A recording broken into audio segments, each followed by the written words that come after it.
It's awesome. Yeah. It just seems so incredibly appropriate that we would kick off a teaching event in the book of Genesis. I mean, isn't that just kind of the way it should be? As we've been going through the last few weeks and we've been talking about gender roles, one of the things that'll happen from time to time, you've probably been in these conversations, you might cite something like 1 Timothy 2, which is something that we're going to be hearing from more today and have been hearing from it. And say, we do things this way because of what this scripture says. And then somebody will kind of come back to you and say, well, what about this scripture? It says this, and we don't do that. And you've probably found yourself in that conversation at one time or another. And the scripture we're going to look at today is an example of that. It's in 1 Corinthians 11, if you want to turn there. This is not really to give us a whole lot of insight on gender roles per se, but more so just an opportunity for us to maybe, I like to call it pulling on the thread. You notice maybe an article of clothing, a shirt or something that you have, and in the seam there's a little thread sticking out of it, and you think, well, that won't do. I need to do away with that thread, and the smart way would be to maybe get a pair of scissors and cut it off, but maybe you don't have scissors. So what if I pulled on it? And you pull on it and you hope, well, it's just going to pull loose and everything will be okay, but sometimes it just keeps pulling and pulling. You're like, I'm not really sure I should have pulled on this thread. And that's what we're going to do today. We're going to pull on a few threads in this passage that maybe we haven't pulled on in the past. It might be fun for some of us. It might honestly be quite boring for some of us as well. But I want to kind of telegraph to you a couple things, get some disclaimers out of the way. I don't have an axe to grind on head coverings, all right, one way or another, all right? My wife sits in the back. She does not have her head covered. I'm not here to we're not going to go there, all right? One way or another. I'm not going to insist that we all start wearing head coverings or that the sisters wear head coverings, nor am I going to tell you definitively that you don't have to wear head coverings, all right? That's not where we're going here. This is rather to kind of give us an understanding of the context of this passage and what may have informed how it was written. And we're going to look at the passage itself. We're going to read it in a second. We're going to kind of interpret it through its own context. I love the way Drew kind of helped us with that a couple of weeks ago. We can use the context of the Bible itself to interpret it, which is very appropriate. But we're also going to pull in a lot of other things, quite frankly. We're going to look at some of the writings from Roman and Greek historians about what was kind of going on at the time. We're going to look at some Second Temple literature that was written around the time of Jesus or before the time of Jesus. And I get this disclaimer out of the way. I always get a little bit of pushback and downright persecution, quite frankly, when I bring up Second Temple literature. And that's not the Bible. Why are you reading from that? It's like, well, we read C.S. Lewis. We read Francis Chan. Okay, at the time of Jesus, they read Second Temple literature, the book of First Enoch, the Testament of the Patriarchs, the book of Jubilees. I'm not trying to say that it's canon or that it should inform your faith, but it helps us put ourselves in the mindset of the writers and the readers, the original readers of the Bible. And then lastly, we're actually going to take a look at some, what would pass as, I will loosely say, scientific or even medical beliefs of the time that came from the students of Hippocrates and Aristotle and Euripides. So we're going to be all over the place, but hopefully we can land the plane and at least have something fun to talk about at lunch, assuming we get out in time for lunch. Let's just start in. I'm just kidding. I'll get you out. Chapter 11, 1 Corinthians, chapter 11, verse 2. I just happen to have a New American Standard Bible. Starting in verse 2, it says, "Now, I praise you because you remember me in everything and hold firmly to the traditions just as I delivered them to you. But I want you to understand that Christ is the head of every man, and man is the head of woman, and God is the head of Christ. Every man who has something on his head while praying or prophesying disgraces his head. But every woman who has her head uncovered while praying or prophesying disgraces her head. For she is one and the same as the woman whose head is shaved. For if a woman does not cover her head, let her also have her hair cut off. But if it is disgraceful for a woman to have her hair cut off, or her head shaved, let her cover her head. For a man ought not to have his head covered, since he is the image and glory of God, but the woman is the glory of man. For a man does not originate from woman, but woman from man. For indeed man was not created for the woman's sake, but the woman for the man's sake. Therefore getting this mixed up. Therefore a woman ought to have a symbol of authority on her head because of the angels. It's a very straightforward statement. Verse 11, however, in the Lord, neither is woman independent of man, nor is man independent of woman. For as the woman originates from the man, so also the man has his birth through the woman, and all things originate from God. Judge for yourselves. Is it proper for a woman to pray to God with her head uncovered? Does not even nature itself teach you that if a man has long hair, it is a dishonor to him? But if a woman has long hair, it is a glory to her, for her hair is given to her for a covering. But if one is inclined to be contentious, we have no other practice, nor have the churches of God. So, this is one paragraph in this rather long book, this letter to the Corinthians, but it is packed with all kinds of things that just leave us with more questions than answers. And there's three things that I want to kind of try to tear apart today, or dig deeply into. One is just this idea of women having their head covering and why that was important. We'll talk about that. I also want to talk about this thing in verse 10, that a woman ought to have a sign of authority over her head because of the angels. And I think that's a rather puzzling statement that most of my Christian life we just read over it. You might ask your disciple, what does that mean? And he says, I don't know. And then you move on, right? Or he makes up some story, and then this other thing about this idea of it being disgraceful for a woman to have her hair cut off, and equally disgraceful for a man to have long hair. What's that all about? Don't all the pictures of Jesus show him with long hair? Well, and actually, quite frankly, this is like a day-long study because there's more in there to dig into that we won't really have time to. But let's start with this idea of women wearing a head covering. Let's just be honest. We don't do this. All right, I'm in a room full of people. There's men and there's women. No woman has her head covered in the room that I'm at. We have some men who do have their head covered. It's like exactly the opposite, right, of what the passage says. So we have to, and we can be rightly challenged. Well, you say you follow the Bible and you're very insistent on this and that and this, but this is pretty clear, and you're not following it, right? We have to kind of ask ourselves. We need to explain ourselves, don't we? And one of the ways that we tend to explain ourselves is we say, well, this is in its context. This was a cultural matter.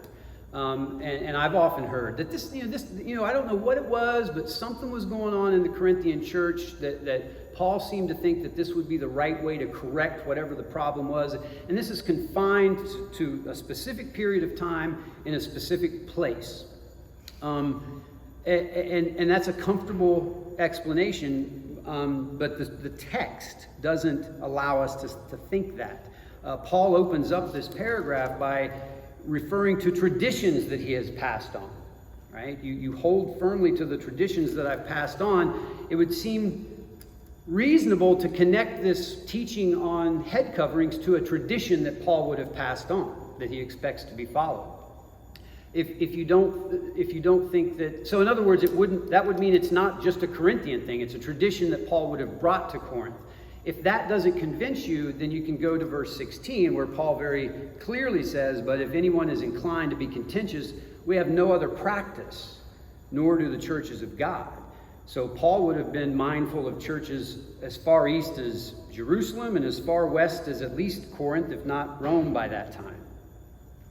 So it's not confined only to space, right?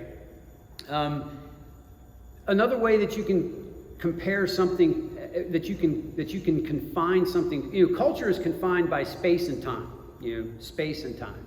So it's not confined to Corinth, because we've already seen that Paul debunks that by saying all the churches of God do that. So that aspect of a cultural explanation doesn't apply. But what about time? Could the time aspect of culture be a confining aspect of this? And the short answer is absolutely it is, because I've already pointed out that here we are in church doing the Christian thing, and we're not following this. So somewhere along the line, this broke, right? Now the question that's fun to ask is, when might it have broken? Or why might it have broken? We have the writings of Paul, so we know what Paul wanted. But we also, interestingly, have the writings of the early church fathers. So, in our Bible, we read the words of Jesus. We also read the words of his apostles, his students, his disciples. We also have access to the writings of the disciples of the disciples, for instance, the early church fathers. So, for instance, Irenaeus, who I think was a student of Polycarp, who was a student of the apostle John. So this is maybe 150 years, 130 years after Paul would have written to the Corinthians. Irenaeus, in his writings, you can find the phrase, "A woman ought to have a veil upon her head because of the angels." He essentially repeats Paul, but he is advocating for this tradition to continue. Later on, Clement of Alexandria, and by the way, this is a great book. And I got it used. It was rather cheap. But it's the Dictionary of Early Christian Beliefs, and there's lots of writings on lots of topics, head coverings being one. Clement of Alexandria, who would have written in 190, 195 AD, so 140 years after Paul's letter to the Corinthians, he writes, and I'm just reading it. He writes, "It has also been commanded that the head should be veiled and the face covered. For it is a wicked thing for beauty to be a snare to men." Now, that kind of gives us a little insight into maybe why there was this head covering or this veiling of the face. It's not something that we would have probably jumped to this conclusion anyway, but it hints to this idea of modesty, perhaps, right? Tertullian, and we'll get back to that in a minute, but Tertullian, who wrote at the beginning of the 3rd century AD, so 200, 205, 207 AD, he writes something rather interesting, especially when we talk about this being a matter of culture. He writes, "It behooves our virgins to be veiled from the time that they have passed the turning point of their age." That's probably a reference to puberty. So the idea being in Tertullian's mind that little girls, maybe you don't worry about veiling their heads, but when they enter womanhood, they should veil themselves. He goes on to write, "This observance is required by truth. Therefore, no one can impose any condition on it. No space of time, no influence of persons, and no privilege of regions." Even in Tertullian's time, he was trying to debunk the cultural confinement that seemingly people were trying to put on it. He goes on to say, "Throughout Greece and certain of its barbaric provinces, the majority of churches keep their virgins covered. There are places too beneath this sky," and Tertullian was probably in North Africa, so he's basically saying down here in North Africa, where this practice is also followed, lest anyone ascribe the custom to Greek or barbarian Gentilehood. So we know that this from the early church, this continued on for several hundred years and in multiple parts of the known world at the time. The early church fathers didn't seem to see it as confined to time and space. And indeed, if you find an old photograph from the late 1800s or the early 1900s of people in church, you're probably going to see there's a reasonable likelihood that the women will have head coverings. This continued on, and we know that even today there are churches that still do the head covering thing, right? So we're a little stuck, right? We haven't been able to explain this away just yet. But let's shift for a minute and talk a little bit about why this might have been going on in the first place. I mean, even in our modern day, we see Middle Eastern traditions and the Islamic faiths, various strains of that where women are covered, and sometimes we even think of it as being oppressive and just outright wrong, to force that. I don't have opinions on that one way or another, at least not that I intend to speak of right now. But why would it have been the way it was in Paul's time? And I think that this idea of extreme modesty, let's just coin that phrase, right? That a woman should have her head covered and her face covered in a veil, which is what the early church fathers kind of translated this to. This extreme modesty, I think, is rooted in the people of God always having been set apart. When God pulled the Israelites out of Egypt, he took them to Sinai. He said, now you're mine. You belong to me now. You used to belong to Pharaoh. Now you belong to me. I'm going to teach you how to live. You're going to live very differently than the world around you. You are going to stand out. You're going to be set apart. You're going to be holy. The word holy, he says, be holy as I am holy. The word holy means set apart. Okay? When Moses got them to the Jordan the second time, and they were set to go into the promised land, he warns them throughout the book of Deuteronomy, don't do what the other nations do. What you see them doing, you don't do. Don't engage in their detestable practices. Don't engage in their religions. Don't intermarry with their women. They will lead you astray. This is all throughout this Old Testament. And we see as the Old Testament goes on that no sooner did they get into the promised land that they fell into idolatry. And God was very upset with that and brought on all sorts of punishments, ultimately the destruction of the temple by Babylon. And we're going to talk a little bit about that in a minute. But when we get to the New Testament, this intensity about being set apart does not change. Ed talked on Wednesday about Romans 12, where Paul says we don't conform to the world. Right? And he doesn't qualify that, right? He doesn't say don't conform to the world in the way you dress or in the way you spend money. He leaves it open-ended. Don't conform, period, to the world, right? In fact, he precedes that statement by saying your body is to be a living sacrifice. It's not even yours, right? It belongs to God. Offer your bodies up as a living and holy sacrifice. In James's letter, he tells us in chapter 1, verse 27, true religion is to visit widows and orphans in their distress and remain uncorrupted or unpolluted by the world, to be set apart. And in chapter 4, he calls out his readers, you adulterous people, don't you know that to be friends with the world is to be enemies with God? This idea of being set apart does not lose its intensity as time goes by through the biblical narrative. Peter and Paul, both in 1 Peter chapter 3, he kind of going back to the hair thing again, bringing this back around.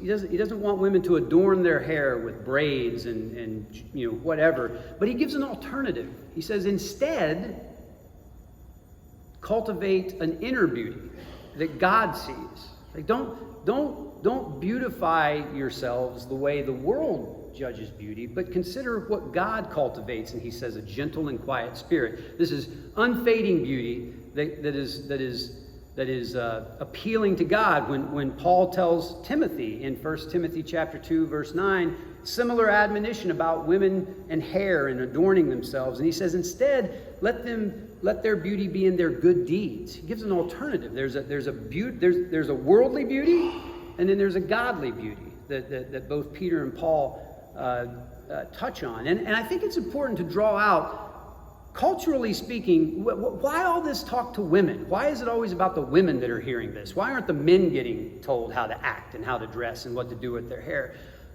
Culturally speaking, in this day and age, men had no motivation to beautify themselves so as to attract somebody, okay? Unless they were engaged in something detestable.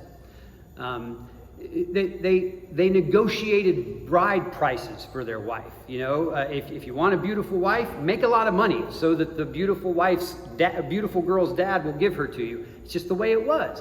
It was different for women. I think these things apply very universally to us today when it comes to modesty and worldliness and trying to appeal to the world's ideas of beauty. I mean, I think if Paul or Peter were to visit us today, they might have some concerns about how our sisters are dressed, but he would have equal concerns about the guys.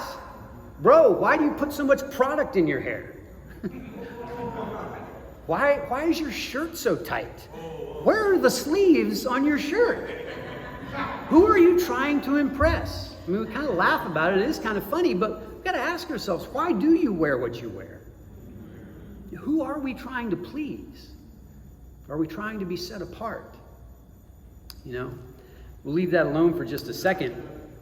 Get back to the Bible. This idea of being set apart, and something that I think we fail to understand is how incredibly depraved the world was in the biblical times, both in the Old Testament and in the New Testament. Paul's writings were written to Corinth. It is rather well known that and well believed that in Corinth was the temple to Aphrodite, who was a love goddess and a fertility goddess of the Greeks. And so much of pagan worship, and I've found this to be more and more pervasive as I've studied this out. So much of pagan worship involved ritualized sex. I mean, that's just what it was, right? So I'm going to read a couple of accounts to you from a couple of Greek historians. One's a gentleman named Strabo, Strabo. I mean, I might be pronouncing that right, but he apparently lived between 64 BC and 24 AD. So his life would have overlapped with Jesus' life and Paul's life. And he writes, the temple of Aphrodite in Corinth was so rich that it owned more than 1,000 temple slaves, courtesans, whom both men and women had dedicated to the goddess. And therefore it was also on account of these women that the city was crowded with people and grew rich. For instance, the ship captains freely squandered their money, and hence the proverb, not for every man is a voyage to Corinth. What he's simply describing there is that there were 1,000 temple prostitutes. Right? So imagine a building of any kind in your neighborhood with 1,000 prostitutes in it. Right? We can't fathom it. You know, in our day and age, prostitution, sex slavery, human trafficking, it's underground because it's illegal, and we don't see it. But this was like the food line. It's right there, right? It's not only visible, but it's glorified and lifted up. And the way this worked is that you would go into this temple of Aphrodite and you would make an offering. Right? You got to make an offering, cash. And then having made your offering, you worship Aphrodite by partaking in the services of these slave prostitutes, right? Depraved and oppressive on every possible front. And you can imagine Paul being like, how are we to be different than that? Let's do whatever we got to do to make ourselves separate from that, to be drawn out from that, to be as far from that in our ways as we possibly can. It wasn't confined just to the first century. It's not hard to study this out. The literature is rather accessible, but I mean, in ancient times, as far east as India, Babylon, Ur of Chaldea, up north, into the ancient sort of European cultures, this existed. This is how they worshipped. They were very interested in fertility, and this is how they worshipped. There's an account from Herodotus, who was kind of like the Greek father of history.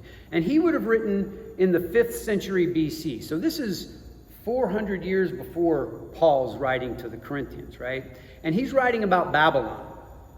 And he writes, the foulest Babylonian custom is that which compels every woman of the land to sit in the temple of Aphrodite and have intercourse with some stranger at least once in her life. Now, he calls this the temple of Aphrodite because he's a Greek. The Babylonians would have probably called it the temple of Ishtar. That was the fertility goddess of that region. I point that out because Ishtar becomes Ashtoreth or Asherah or Astarte when it migrates over into Canaan. And we see those names all through our Old Testament. Right? Gideon's dad had an Asherah pole, right? When you read that account. So this is like it's in their midst, right? They're living in this, right? This guy goes on. Let me repeat that. The foulest Babylonian custom is that which compels every woman of the land to sit in the temple of Aphrodite and to have intercourse with some stranger at least once in her life. Many women who are rich and proud and disdain to mingle with the rest drive to the temple in covered carriages drawn by teams and stand there with a great retinue of attendants. But most sit down in the sacred plot of Aphrodite with crowns of cords on their head. There is a multitude of women coming and going, passages marked by line run every way through the crowd by which men pass and make their choice. Once a woman has taken her place there, she does not go away to her home before some stranger has cast money into her lap and had intercourse with her outside the temple. So, we have slavery in Corinth. We have every woman of the land being compelled. Compelled means they were forced. They were made to do this, right?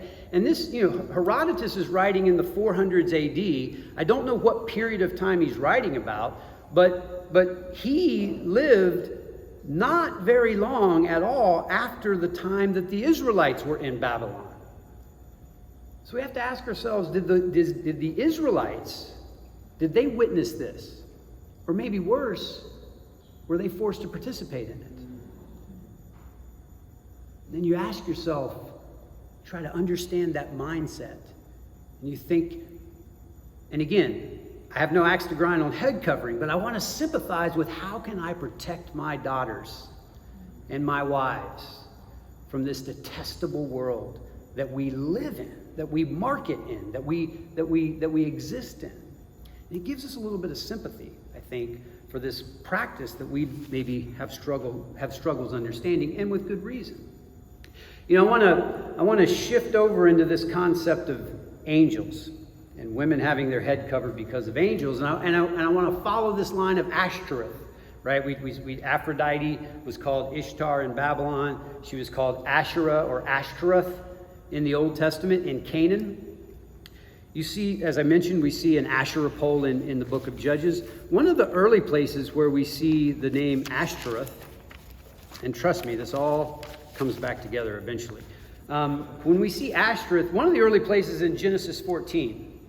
Genesis 14 has this epic story of a battle. I think there's 5 kings on one side, 4 kings on another. They go to war, they throw down. Lot, the nephew of Abram, gets caught up in it. He gets kidnapped. Abram has to marshal a force to go rescue him. And it's after that he comes back and he meets Melchizedek, which is kind of a marker for us. Okay, I get that. Okay, now I know where we're at.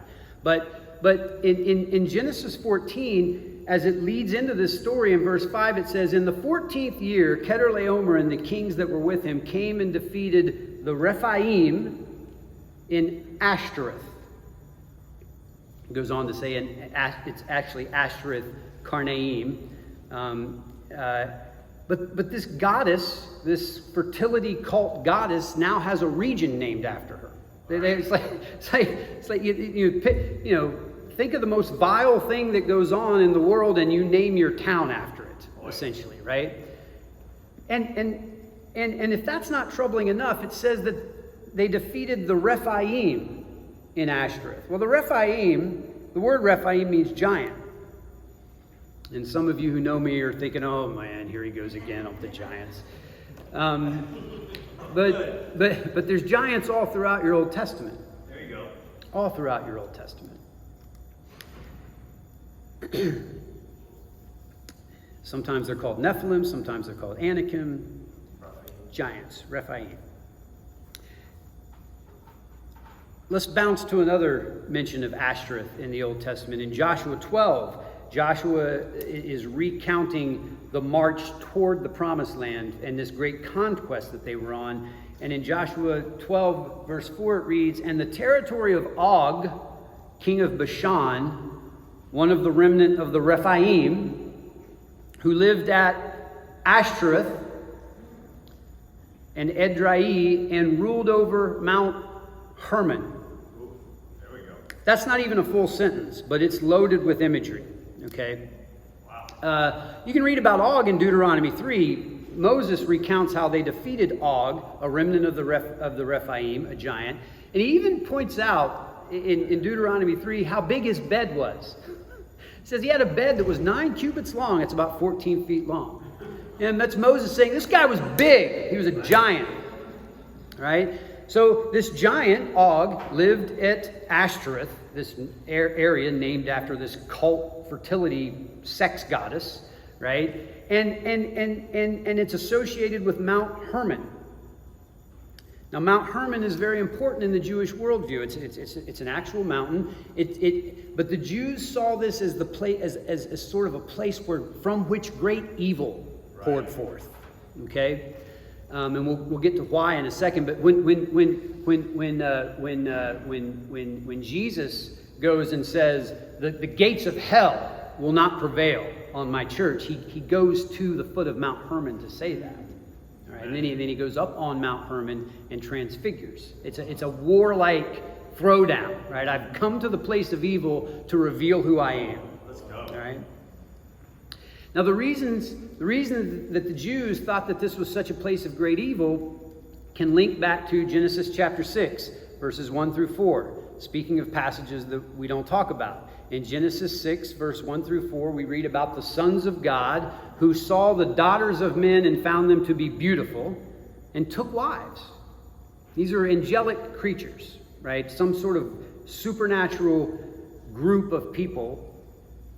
They took wives and they had offspring. Those offspring were called the Nephilim. The Nephilim are giants. We read that in Genesis. That's not some kooky, off-the-wall internet thing. That's in Genesis.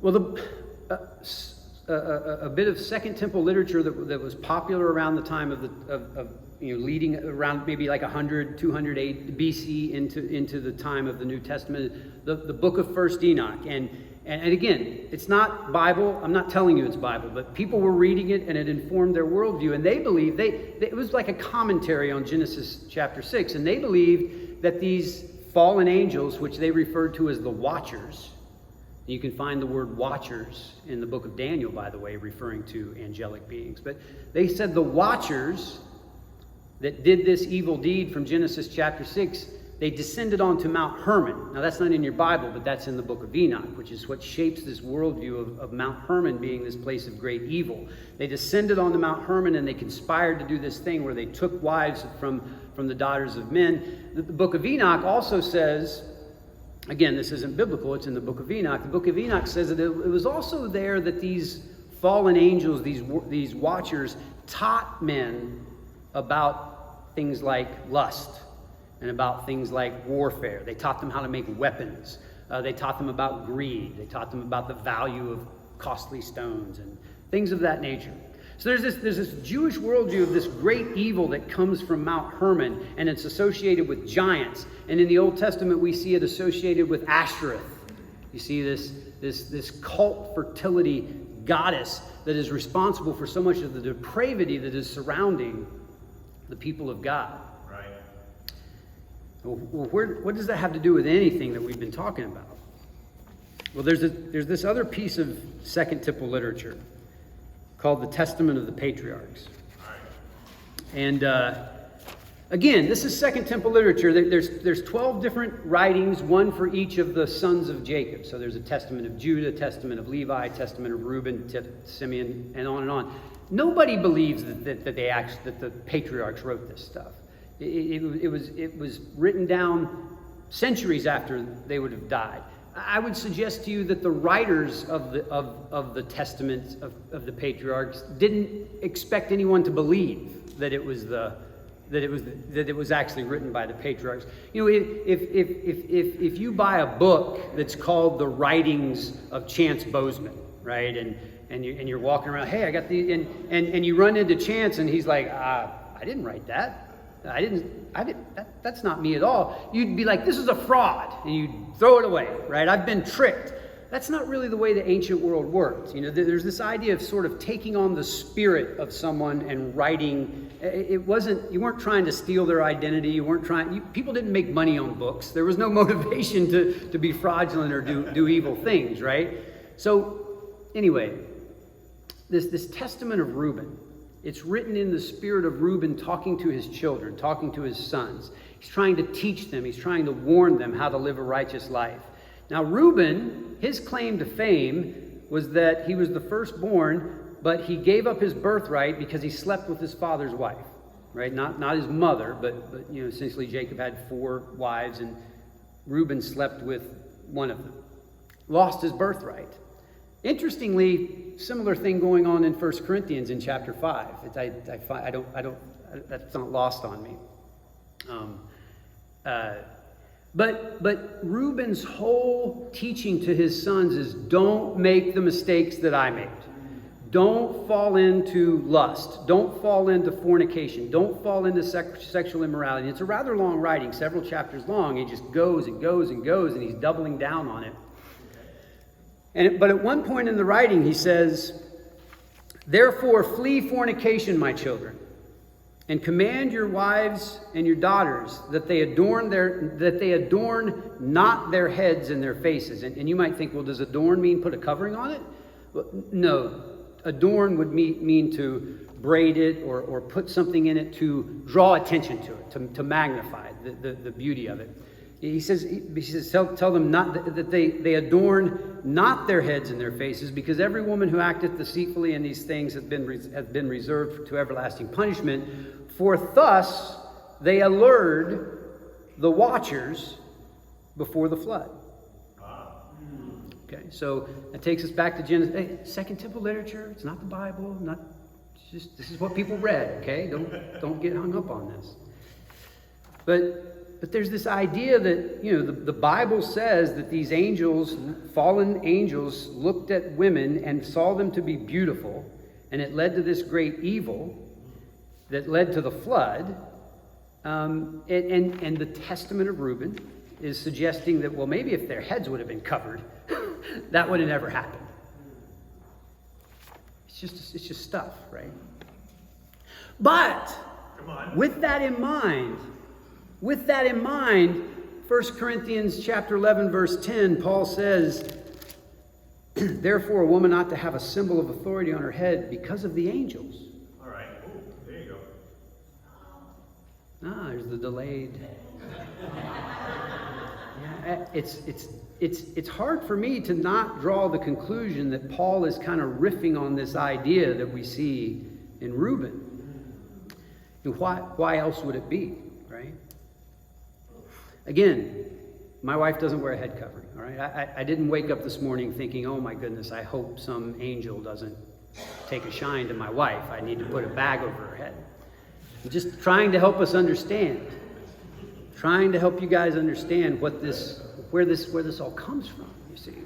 This is the culture that your Bible was written out of. So we've talked about some things. We've talked about head coverings. We've talked about extreme modesty. We've talked about the depravity of the world that our biblical forebears had to deal with. We've even talked about the craziness of why Paul would say something about angels and head coverings, right? But I said there was one other thing I wanted to talk about. I wanted to talk about this idea of it being a disgrace for a woman to have her hair cut off, and equally as a disgrace for a man to have long hair. And I know you're all waiting for me to make a joke about Neil, and I'm going to, but just wait for it. Please. Pictures. The one time you're going to have a slide. So if you thought that the discussion about the Testament of Reuben and giants, and if you thought that was a little challenging, we're going to take it up a notch. We're going to look at, as we try to understand this sort of sexualization of the hair, okay, in the biblical writings. I want to look at, this is an article, and if you want to get with me later, I can give you a link to the article. I'm not going to read the whole article, it's long, but there's these various associations out there, the Society for Biblical Literature, the Journal of Biblical Literature, and then it's just what you think it would be. Scholars, historians that kind of share information and try to illuminate their readings of the Bible.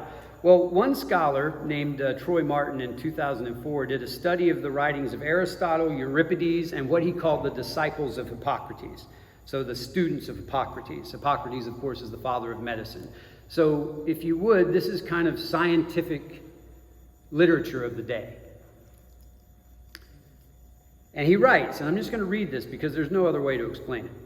I'm just going to write what this guy says in a quote. Hippocratic authors, so the students of Hippocrates were writing, and they were writing medical opinions, right? Hippocratic authors hold that hair is hollow and grows primarily from either male or female reproductive fluid that flows into it and congeals. The brain is the place where this fluid is produced, or at least stored, they thought. And since hollow body parts create a vacuum and attract fluid, hair attracts semen. Yeah, go ahead. So let's think about this. When we read through our Bible, we often read about couples that can't bear children. Whose fault is it always? It's the woman. They had no concept of an infertile man, right? They had barren women. Because in their limited medical understanding, they understood that man planted a seed. That's something that they could observe with their limited medical technology.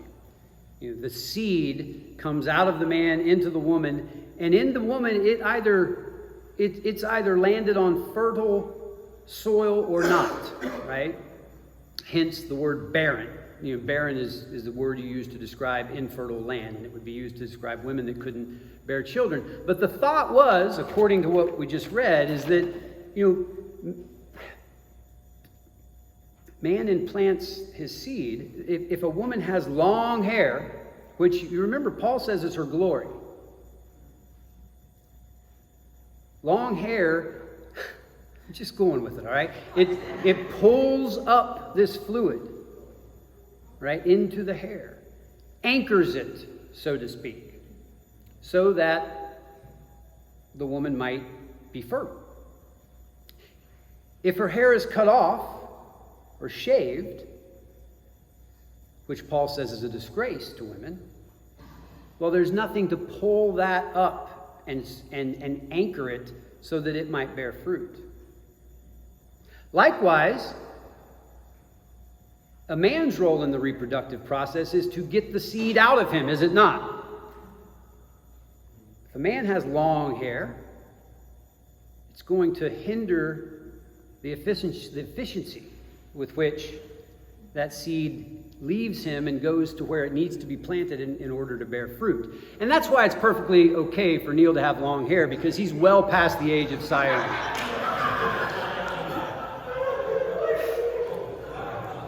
I told you it was coming.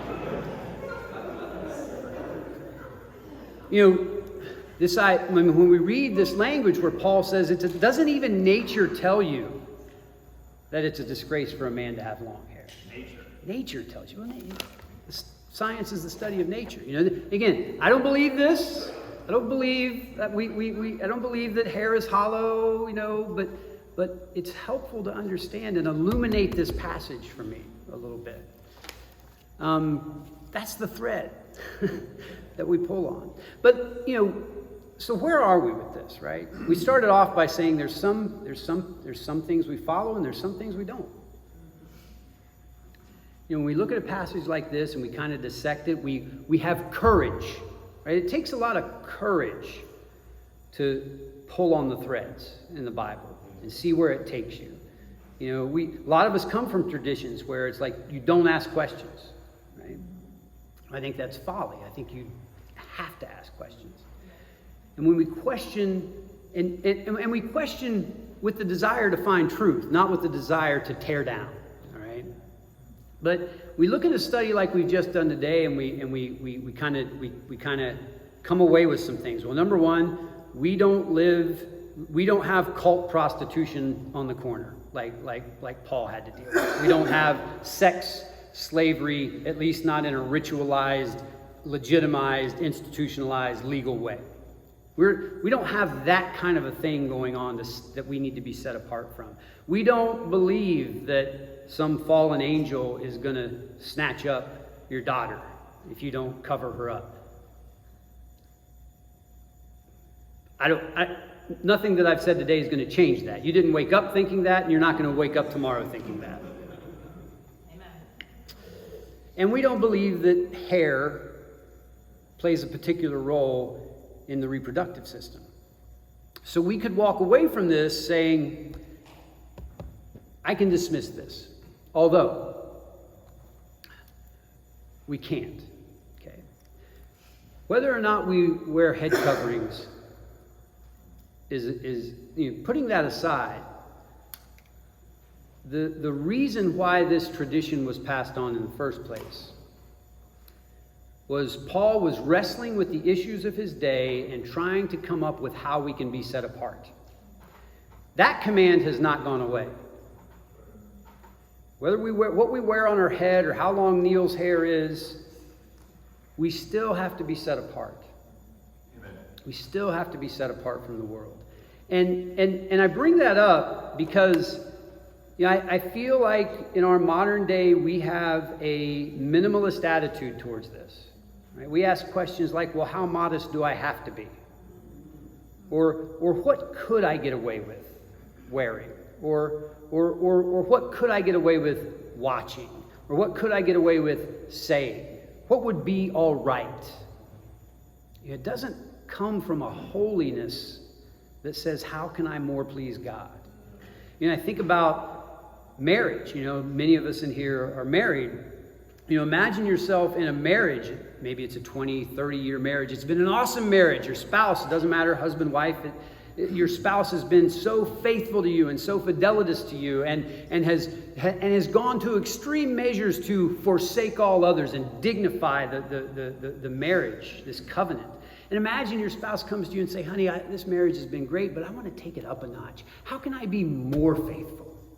How can I be even more honoring to you with my activities, with whatever it is? You would be like, oh my goodness. You'd be blown away by that. You'd be like, how did I get such a great marriage? What did I do to deserve this? But you flip that. Your spouse of 20, 30 years comes to you and you've had a great marriage and it's been a faithful marriage, but your spouse comes and says, hey, I love this marriage and I definitely want to stay in it. But just how faithful do I have to be? I wouldn't wish a marriage like that on anybody. What is our attitude towards God?